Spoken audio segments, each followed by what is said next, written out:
पिताम्बर आज झिसमिसेदेखि नै साइडिङमा काम गरिरहेका थिए। काममा इन्तु न चिन्तु बिहानदेखि एक कप चियाको भरमा भोकै प्यासै धपेडी गरिरहेका थिए। पतिले नखाई पवनकी आमा पनि सीता मुखमा हल्दिनथिन्। मिलको घण्टा ट्वाङ्ग एकपल्ट मात्र ठोकेर थामिएपछि बाजेलाई असह्य हुन्छ। यस्तो यो भात कुराई र यस्तो नोकरी गराई मैले यत्रो उमेरमा कहिले पनि देखिन।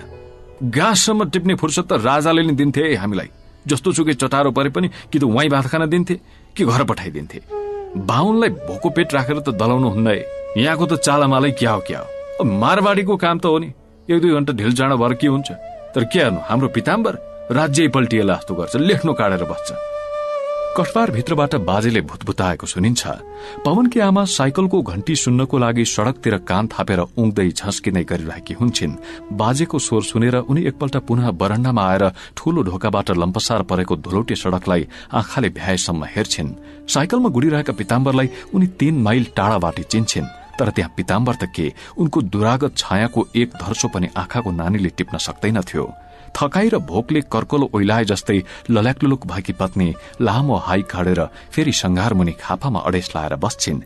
केही नपाएर हातका नङहरू हेर्न थाल्छिन्। नङहरू आधा जति खिइसकेका छन्। भाँडा माझ्दा माझ्दा, भान्सामा पानी खेलाउँदा खेलाउँदा पुष्ट र पोटिला औंलाहरू सबै चाउरी परे जस्तै भएका छन्। कुर्कुच्चा सिमेन्टीमा टेकिरहँदा पटपटी फुटेका छन्।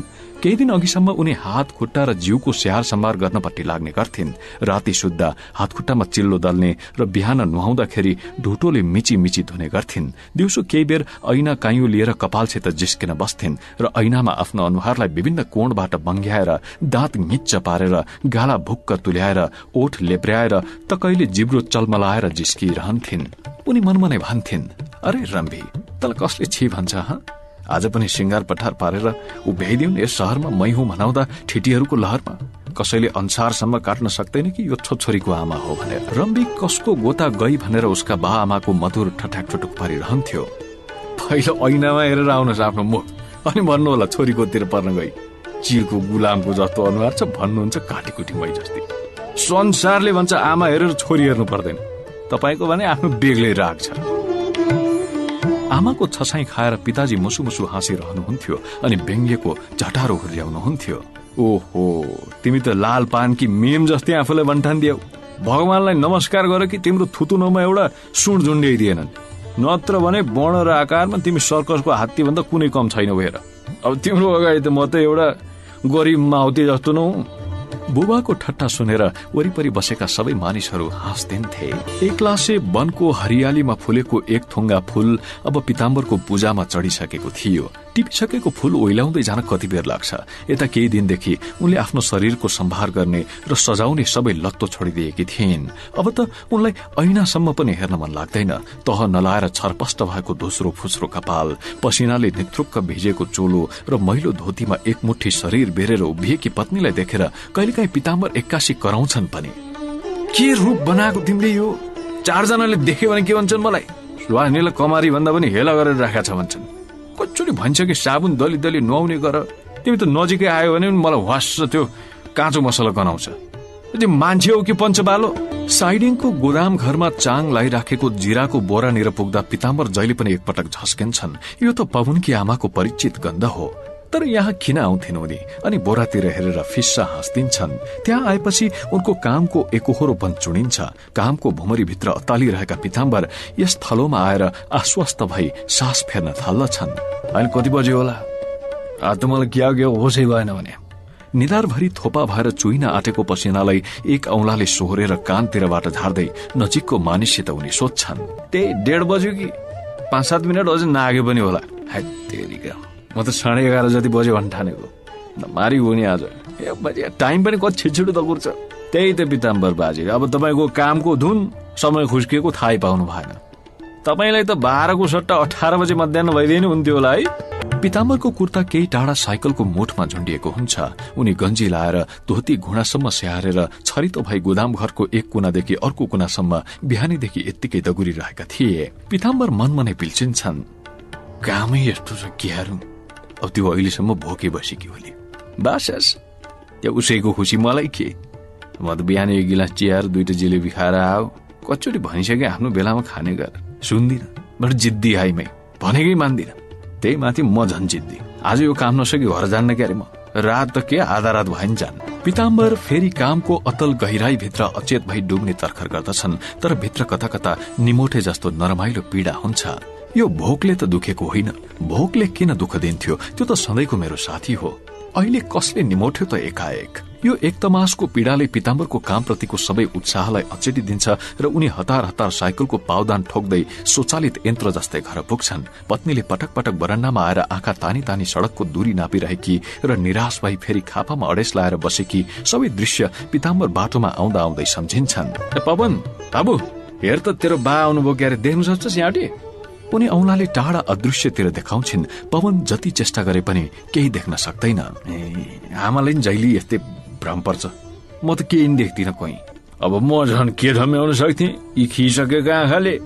बाजे कठबारबाट हुक्का लिएरै बाहिर निस्किन्छन् र उनी घामले तिरिमिरी पारेको सड़कको धर्सोमा आँखा घचेट्ने चेष्टा गर्दछन्। नभन्दै केही बेरपछि टाढैबाट पीताम्बरको घण्टीको परिचित ध्वनि सुनिन्छ।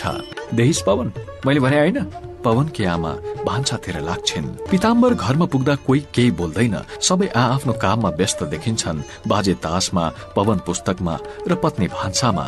सबैलाई थाहा छ उनको प्रतीक्षामा उत्सुक भएर बाटोतिर आँखा गाडिरहेको कुरा थाहा पाए भने पीताम्बर फेरि उत्तेजित हुन्छन्। एक त पीताम्बर, त्यो पनि भोको पेटमा। साइकल बरन्डा मुनि अड्याएर पीताम्बर त्यहीबाट घरको वातावरणलाई सुन्छन्। सबै सामान्य छ। बरन्डामाथि उक्लिएर कठबारतिर हेर्छन्, ट्वार र हुक्का बद्ध छ। त्यसो भए बा पनि ठिक हुनुहुन्छ। अनि बल्ल उनी कोठाभित्र पस्दछन्। अनि के छ त भात भान्साको अवस्था? पीताम्बर शान्त भएर सोध्दछन्। अब के भन्ने, भातको यहाँ सिङजुरो उम्रिसक्यो। अनि तिम्रो के उम्रियो नि? पर्खिँदा पुच्छर त उम्रिएन?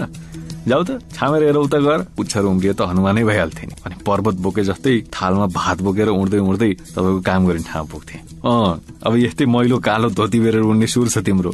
अनि साइडिङमा कसैले को हुन् भनेर सोध्यो भने भनिदिन्छु मेरो घरकी मान्छे बाहुनी हुन् भनेर। हुन्छ? पीताम्बर ठूलो स्वरले हाँस्दछन्। ठिकै त हो नि, जातले बाहुनी नै हुँ क्यारे, कामले सधैँ भान्से भाँच्छु, अझ भाँडा पनि धस्काउँछु, नोकर्नी भनिदिए पनि भयो, झुटो हुँदैन क्यारे।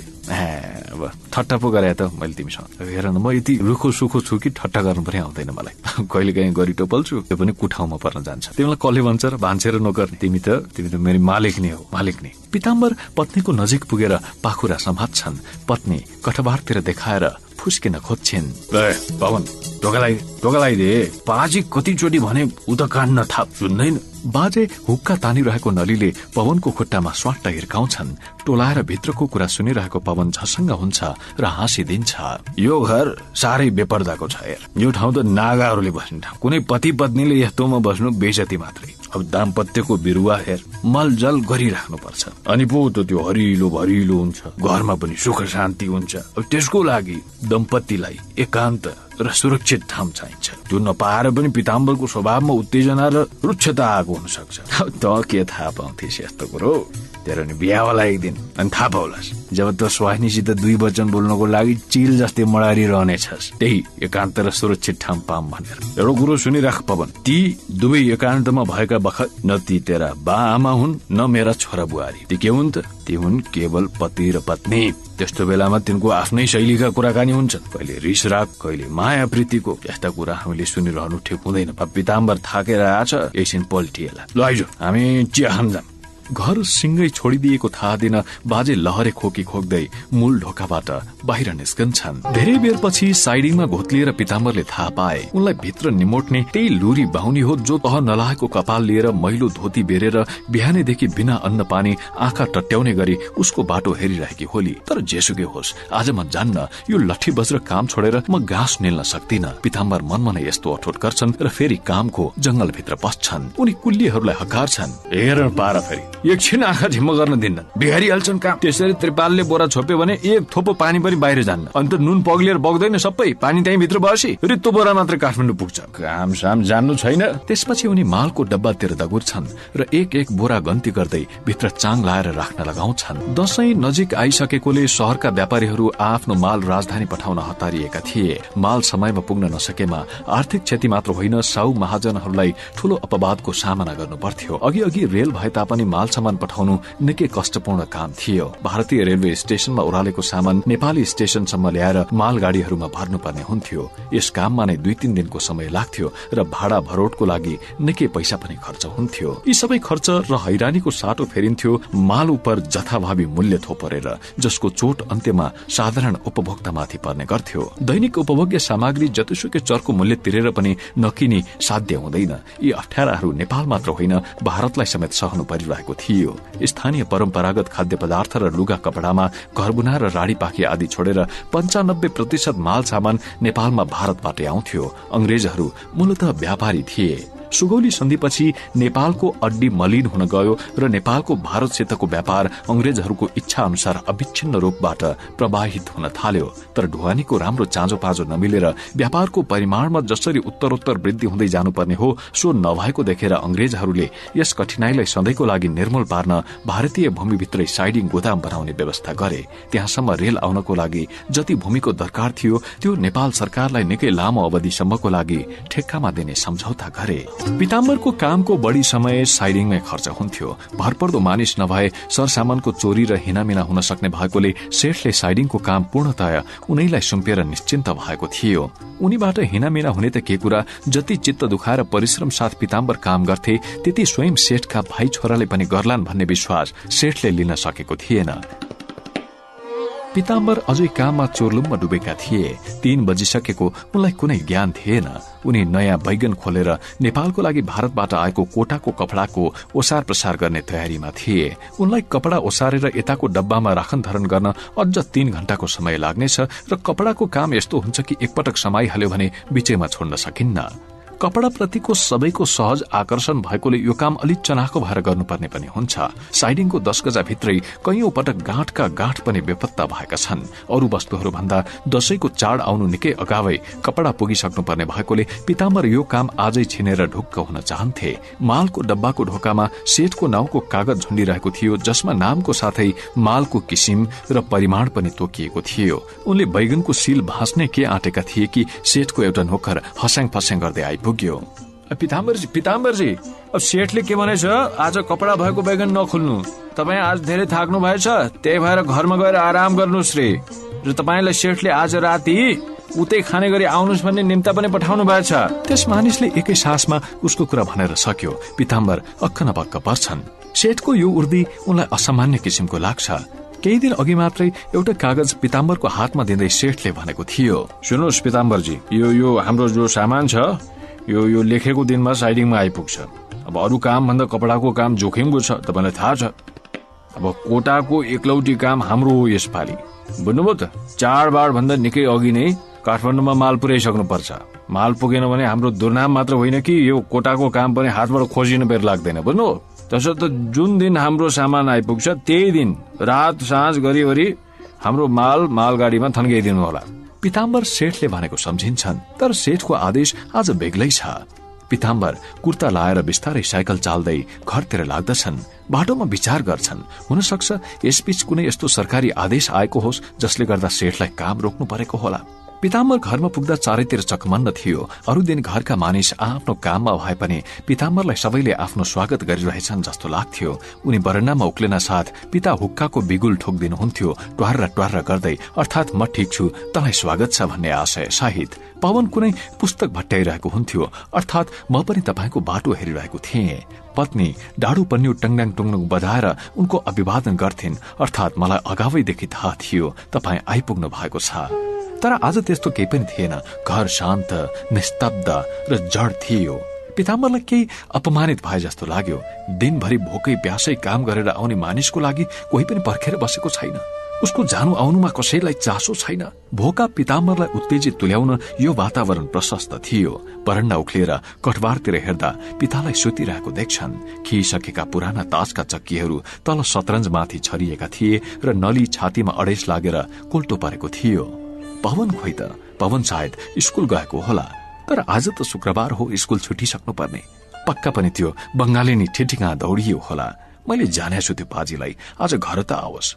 यसरी अमिलिँदै कुणिँदै पेटमा भोकको भीषण ज्वाला लिएर पिताम्बर कोठाभित्र पस्दा झोलिएको खाटमा विचेत भएर पत्नीलाई निधाइरहेको देख्छन्। के हो यो ज्वाला? भरे रातै पर्दैन कि क्या हो आज? ओहो हो, अहिले प्रलय होला जस्तो। मेरा परिवारका प्यारा न प्यारा सदस्यहरू प्रलय हुने आँटे नि आरामसाथ पल्टिन छोड्दैनन्।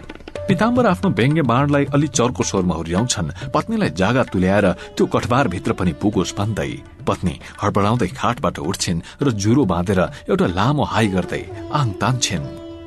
अब दिनभरि आँखा झिम्मै नगरी सबै तपाईँको बाटो हेरेर बस्या थियौँ। बद ढाड धुन थाल्यो। अरे यसो पल्टिया हो, आँखा लागेछ त क्या नि, एकछिन पल्टिँदैमा गरिदिनुपर्छ यसरी। बा पनि त अहिलेसम्म खोइ आएन, त्यो भोकै छ अहिलेसम्म भन्दै हुनुहुन्थ्यो। पत्नी भान्सातिर छिर्छिन्। पिताम्बर आज उत्तेजित भइसकेका छन् भन्ने पत्नीले थाहा पाइसकिन्। उनको मुखबाट आगोको लप्का निस्किने आँटेको थियो कि पत्नी शीतल मुस्कान ओछ्याउँदै कोठामा पस्छिन् र पिताम्बरको मुखमा औंलाहरूले गजभार लगाइदिन्छन्। नरिसाउने हो भने एउटा खुसीको कुरा सुनाउँछु आज। सुनाम? के कुरा हो? उम्लिँदै आएका पिताम्बर सामान्य भई आफ्नो सतहमा पुगेर स्थिर हुन्छन्। कुनै भूमिका नबाँधी पत्नी भन्छन्, हाम्रो पवनले एक ठाउँमा पढाउने काम बाछ। पढाउने काम? त्यही बंगाली केटीलाई पढाउनु त होइन? त्यसो भने मलाई सुनाउनु पर्दैन। जाओस् त्यो पाजी, त्यही बंगाली बुढोको घरमा बसोस्, पढोस् पढाओस्, जे गर्न मन लाग्छ गरोस्, केही सरोकार छैन मलाई। पढाउने कुरो पवनले तत्कालै आएर आमालाई सुनाइसकेको थियो। पवनले आमाको लागि निकै रुचिकर हुने गरी सुनाएको थियो कि अणुलाई पढाउँदा आफूलाई दोहोरो अभ्यास पनि हुन्छ र घरको लागि आर्थिक सहयोगको सानो बाटो पनि निस्किन्छ। बाजेले पनि सुन्नासाथ स्वीकृति दिनुभएको थियो। उहाँले भन्नुभएको थियो, ठिक छ दुलै, ती ज्यादै सभ्य र शिष्ट मानिसहरू छन्, असाध्यै तिनीहरूसित उठबसबाट पवनले यति कुरो सिक्न सक्नेछ कि जो यो घामड शहरमा 10 वर्ष बसेर पढ्यो भने पनि कसैले जान्न सक्दैन।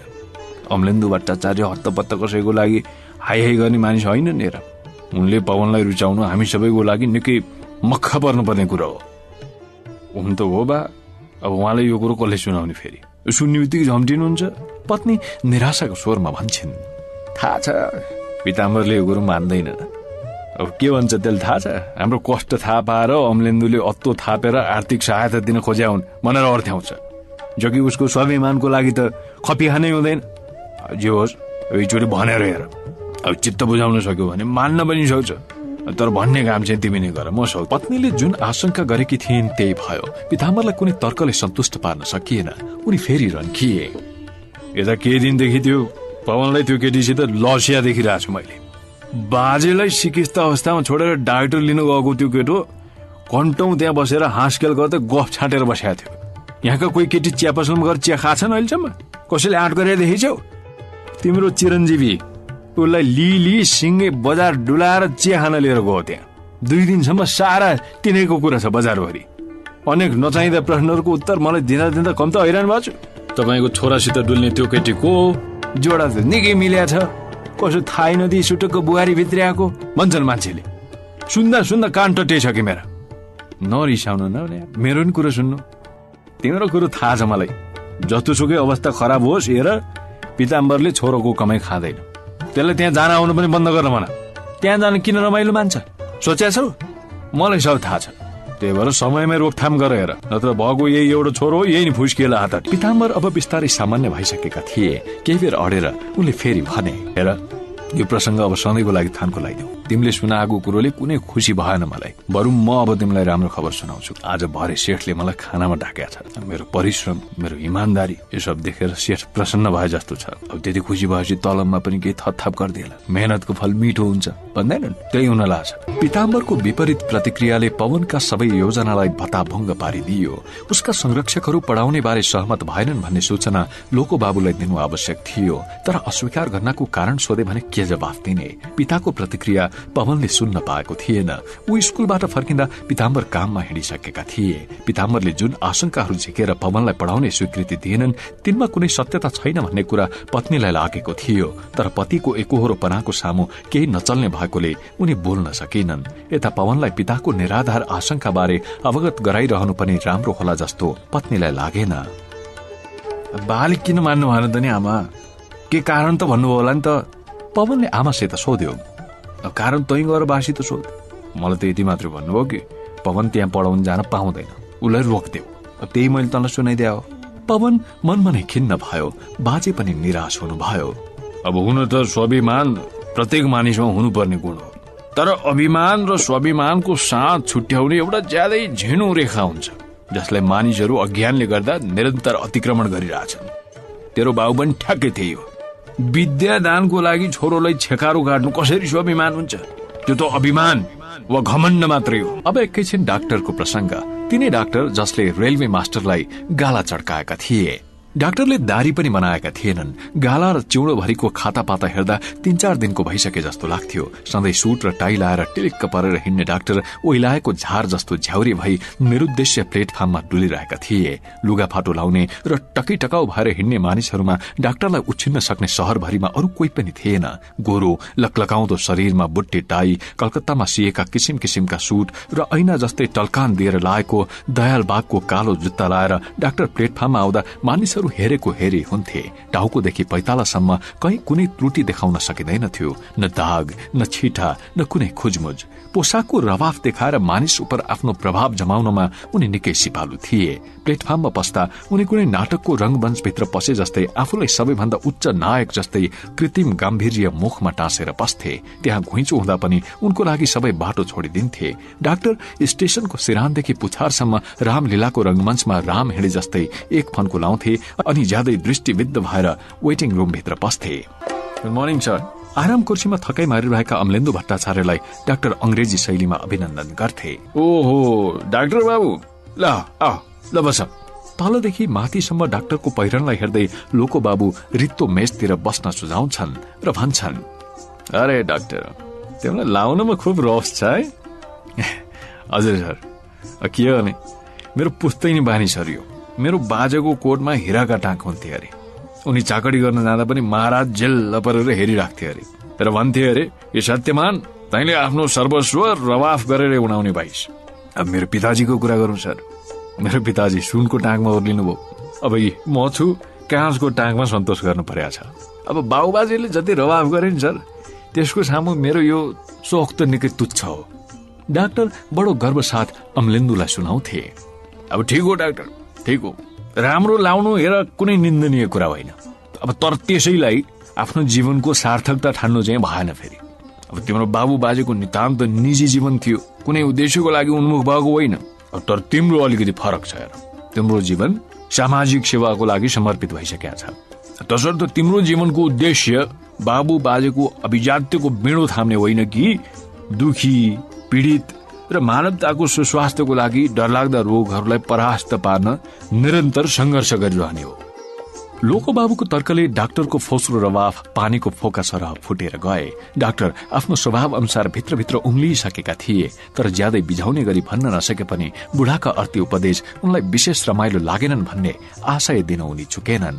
अब सर, सफा सुगर आनी मानीले असल काममा अड्को ल्याउँछ भन्ने कुरो चाहिँ मैले कोही पनि सुनेको छैन अहिलेसम्म, र मेरो सानो मगजले त्यो तर्क खान पनि सक्दैन। हेर्नुहोस्, लोकोबाबु फिस्सा हाँस्दिन्छन् र आफ्नो पाइप सल्काउँदै भन्छन्, हेर डाक्टर, अब पहिलो कुरो त के भने कसैले पनि तर्क गर्दा उत्तेजित हुनु हुँदैन। तिम्रो आलो रगत छ, भित्रभित्र छड्किसकेका छ, म जान्दछु। तर केही मेरो उमेर र केही मेरो मर्यादाले गर्दा तिमीले आफूलाई सकेसम्म मृत्यु बनाउने चेष्टा मात्र गरिरहेछौ। मेरो भनाइ के भने, पोसाकको काम के हो? पोसाकको काम हो मौसम अनुसार शरीरको रक्षा गर्ने र लाज ढाक्ने। तर फेरि मेरो अभिप्राय सबैले काम्लो मात्र बेरेर बसे हुन्छ भन्ने होइन।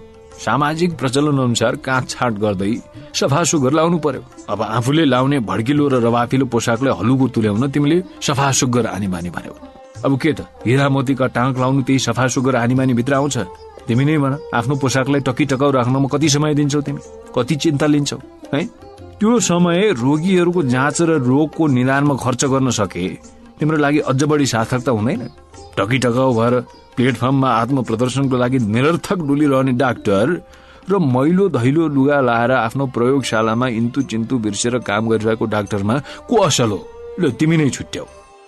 रेल हिँड्ने बेला भएकोले लोकोबाबु प्लेटफर्ममा निस्कन्छन्। डाक्टर निरुत्तर भएर पछि पछि लाग्छन्। तर आज डाक्टरको त्यो पहिरन छैन, न त्यो ठस्सा छ न त्यो रवाफ छ। तरवारको धार जस्तो क्रिज भएको प्यान्ट लाएर हिँड्ने डाक्टर आज यस्तो पहिरनमा छन् मानौ उनी 3-4 दिनदेखि त्यही कोट प्यान्ट लाएर सुत्ने गरेका हुन्। डाक्टर विक्षिप्त जस्तै प्लेटफर्मको एउटा छेउबाट अर्को छेउसम्म ओहोरो दोहोरो गरिरहेका थिए। आज सबै चकित थिए डाक्टरलाई के भएछ भनेर।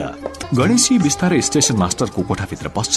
त्यहाँ निकै घुइँचो थियो। बाहिर झ्यालबाट टिकट काट्न नसकेर मानिस कोठामा पनि झुमिएका थिए। श्रीवास्तव फुर्ती साथ पैसा लिने र मिति खोप्ने मेसिनमा टिकट घुसारेर दिइरहेका थिए। हेर्नुहोस् है, यसरी यहाँ नजुम्बिनुहोस्। यसो गर्नु भयो भने म टिकटको बिक्री रोकिदिन्छु नि। फेरि गएर लाइनमा बस्नु झ्यालमा। यही भुइँचुले गर्दा हिसाब गडबड हुन्छ। घाटा भयो जति मैले तिर्नुपर्छ। श्रीवास्तव हुललाई थर्काउँदै थिए। यतिकैमा गणेशी भित्र पस्छ। मास्टर बाबु, एउटा सानो कुरा गर्नु थियो। गणेशी, तँलाई मैले कहिले बुद्धि आउँछ? तेरो शरीरभरिका सबै रौँ फुल्न लागिसके। तेरो यो गधा पछि जाँदैन। या मलाई देखास फुर्सदमा गफ गर्नलाई ठट्टा गर्न आउँछ। सबका सामु हप्काई सुन्नु परेकोले गणेशीलाई नरमाइलो लाग्छ। यही त मेरो दुर्भाग्य छ मास्टर बाबु।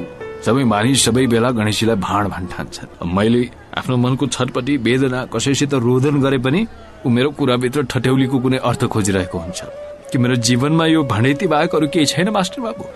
गणेशी, देखिरहेछु म तेरो यो विधवा विलाप कहिले बन्द हुँदैन। एकपल्ट गणेशी चालू भयो त रोकिँदैन कहिले।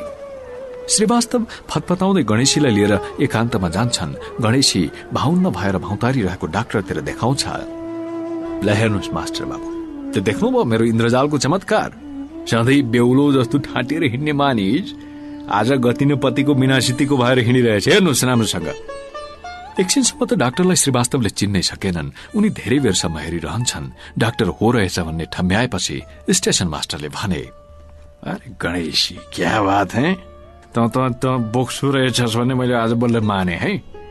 तर गणेशी हेर, आफ्नो घाउको पीडा जुन छ नि, अरूलाई घाइते तुल्याएर मेटिँदैन।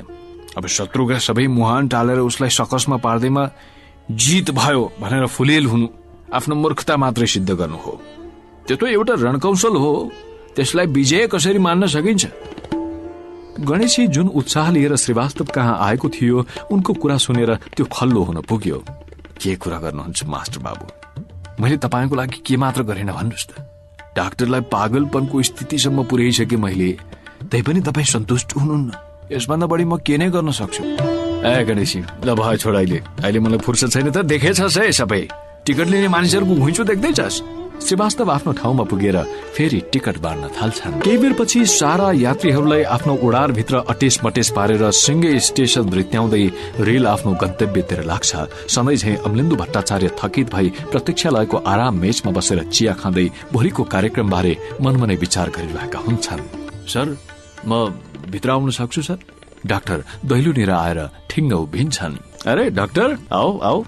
तिमी आउँछौ भन्ने मलाई थाहा थियो। हेर, तिमीले आफूलाई जसरी विरूप पारेका छौ त्यसमा पनि मलाई कुनै आश्चर्य छैन। तिमी अब के भन्छौ त्यो पनि मलाई थाहा छ डाक्टर। यही होइन कि श्रीवास्तव र तिनका मानिसले तिमीलाई यहाँ बसी नसक्नु पारिसके। अझ खसो खास कुरा गर्ने हो भने तिम्रो यो अवस्था हुन जानुमा मेरो पनि मौन तटस्थता रहेको थियो डाक्टर। अमलेन्दु भट्टाचार्य निभेको सिगार सल्काएर आँखा चिम्लन्छन्। सर, अब जो रक्षक उही भक्षक भन्ने कुरा म उपर पनि लागू भयो सर। यसरी त म त झन् हजुर सामु न्याय पो माग्न आएको थिएँ त। ओ, तिमीबाट अपमानित भएर श्रीवास्तव पनि एक दिन यसै गरी न्याय माग्न आएको थियो मेरो घरमा। म भक्षक भएको भए त्यही दिन तिमी उपर कारवाही गर्ने थिए। तर मैले यसलाई दुईजनाको व्यक्तिगत झै झगडा भने व्यवस्था गरिदिए। के भन्नु सर? अब हजुरले आफूले कारवाही नगरे पनि उनीहरूद्वारा कारवाही गर्न लगाउनु भयो। अब यस्तो अवस्थामा म यहाँ कसरी बस्न सक्छु सर? जहाँसुकै जाऊ डाक्टर, जहाँसुकै जाऊ, तिम्रो स्वभाव जुन छ नि त्यो बुई चढेर तिमीसँगै जान्छ। यो हन्डर तिमीले अन्यत्र पाउँदैनौ भन्ने भरोसा कसरी लिन सक्छौ तिमी? तसर्थ तिमीले स्थानको सट्टा आफ्नो स्वभावमा परिवर्तन ल्याउनु जरुरी छ डाक्टर। अमलेन्दु भट्टाचार्य आँखा चिम्लिन्छन्। अब श्रीवास्तवको अर्घिलाई पनि त सरले बुझिदिनु पर्यो नि सर। त्यो जड्या हो, जुवारी काइते हो, हजुरलाई थाहा छ नि सर। म खानदानी उच्च शिक्षा पाएको युवक, तपाईले के दुवैलाई एउटै ढकले तौल गर्नु ठिक हुन्छ सर? डाक्टर केही उत्तेजित भए जस्तो हुन्छन्। अमलेन्दु भट्टाचार्य सिगारको लामो खरानीलाई चुड्की मारेर झार्छन्, मानव डाक्टरका तर्कलाई खरानी जस्तै निस्तेज र निर्जीव तुल्याएर उडाइदिन चाहन्छन् र उनी किञ्चित हाँस्दै भन्छन्, गएको साता विश्वमा एउटा ठूलो डरलाग्दो घटना घट्यो डाक्टर। तिमीले पनि सुनेका होलौ।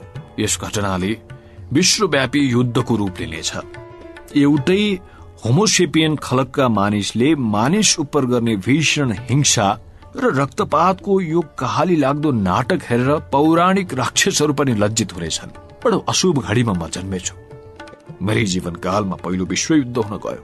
अब म दोस्रो युद्धका रौं ठाडा पार्ने हिंसाका कथाहरू पनि सुन्दैछु। तिमीलाई थाहा छ डाक्टर, यो युद्ध पनि जर्मनीका नाजीहरूको म ठूलो हुँ, संसारका अरू जाति हेय हुन् भन्ने अड्डीले गर्दा सल्किन गएको। तिम्रो कुरा गराइमा पनि नाजी नाइकेहरूकै बोलेको हरफ आउँछ डाक्टर। सुन, हिरा र सुनका टाँक लाउँदैमा कोही खानदानी हुँदैन डाक्टर। बाबु बाजेको खोस्रो धाक र रवाफको ढुवानी गरेर उच्च हुन खोज्नु शिक्षित मानिसका लागि त झन लाजलाग्दो कुरा हो। रेलवेका असहाय रोगीहरूलाई तिम्रो पुर्खाको वैभवको कथाको के वास्ता? तिनलाई त तिम्रो चिकित्सा, तिम्रो सहानुभूति र तिम्रो सेवाको पो त दरकार छ। किन भुल्छौ डाक्टर? त्यसैको लागि त तिमी यहाँ आएका हौ। अब जहाँसम्म श्रीवास्तवको कुरा छ, उसले उच्च शिक्षा पाएको छैन, किनकि उसको निम्ति मध्यम वर्गीय परिवारको साब गाँसले त्यो भ्याउन सकेन। तर अनुभवको कमी छैन उसमा। अनुभव बटुल्नु पनि शिक्षा हासिल गरे जस्तै हो। तिमीलाई मैले बुझाइराख्नु नपर्ने। आफ्नो ड्युटीमा त त्यो स्टेशन मास्टर पक्का छ। जाऊ हेर, अहिले पनि ऊ टिकट बिक्री भएको एक एक पैसाको हिसाब गरिरहेको होला। त्यसपछि ऊ माल अड्डामा गएर त्यो रकम आम्दानी बाँध्न लाउँछ अनि मात्र त्यो खान जान्छ। धेरै पटक मैले अपरझट चेकिङ गरेको छु डाक्टर। एक पैसाको हिसाब तलमाथि पार्दैन। मेरो के सिद्धान्त छ भने डाक्टर, ध्यान दिएर सुन, ड्युटी पूरा गरेर कोही जाँड खाउन्, भाङ खाउन्, कोही पोसाक लाउन्, त्यसमा मलाई कुनै आपत्ति छैन। व्यक्ति व्यक्तिले आफूलाई सुहाउने मनोरञ्जन आफै रोज्छ।